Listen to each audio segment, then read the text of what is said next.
Hey, there's another tutorial for you. As always, right down there is the link to my disclaimer video. If you've never seen it before, watch that at least once before you watch any of my tutorials. It's not very long. I'm going to do a little mentalism here. I'm going to try and start out by making two predictions here, okay? So let's see, I want to go with that one and that one. Alright, those will be my two predictions right there. Alright? So what I'm going to do is I'm going to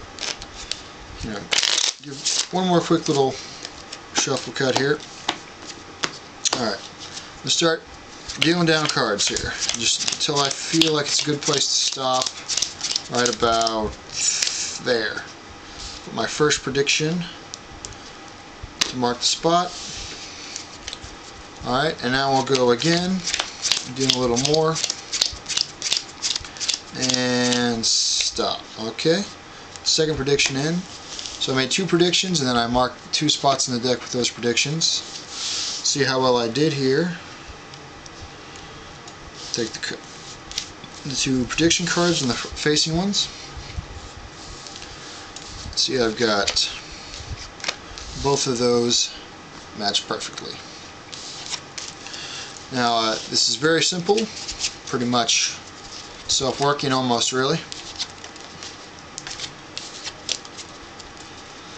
What you do is you shuffle the cards up a little bit. In fact, it's a good idea just give them to the spectator, let them shuffle them up all they want. There's no setup required. When you go to look through the cards, what you need to know first off is the bottom card and the top card of the deck.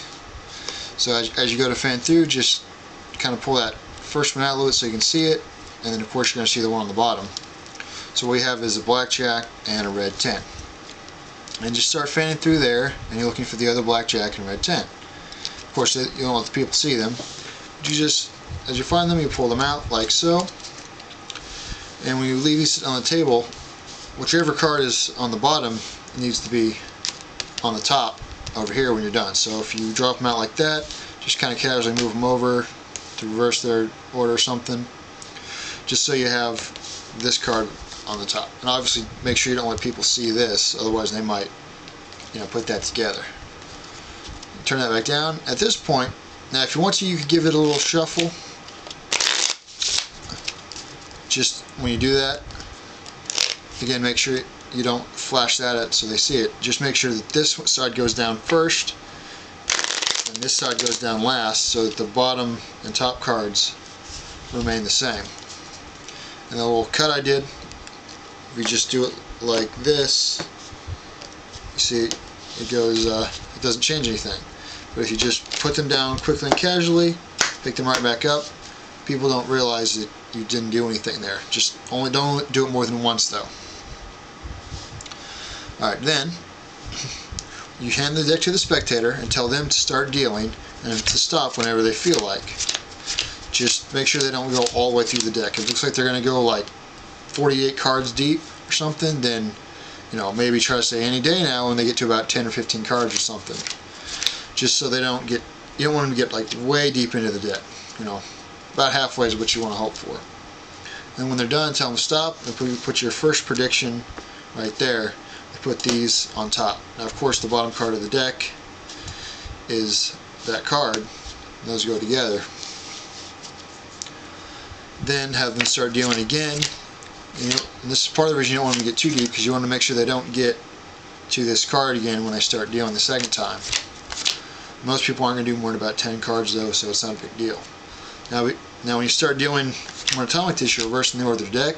The original top card is now the bottom card, so it doesn't matter where they stop. This goes here, this goes on top, have them square it up. You can take it back and fan through them if you want, or you can just tell them to go through and fan through it, however you want to do it.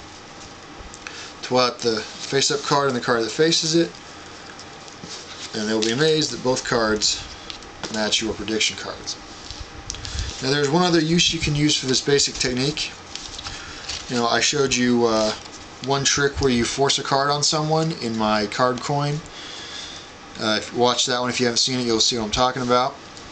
If you want to come up with your own trick, and for some reason you need to force two cards, or you want to have two people pick cards and you know what they are, or something like that, pull 2 cards out of the deck, maybe out of a different color deck or something. Use 2 jokers or the 2 black aces, maybe something like that.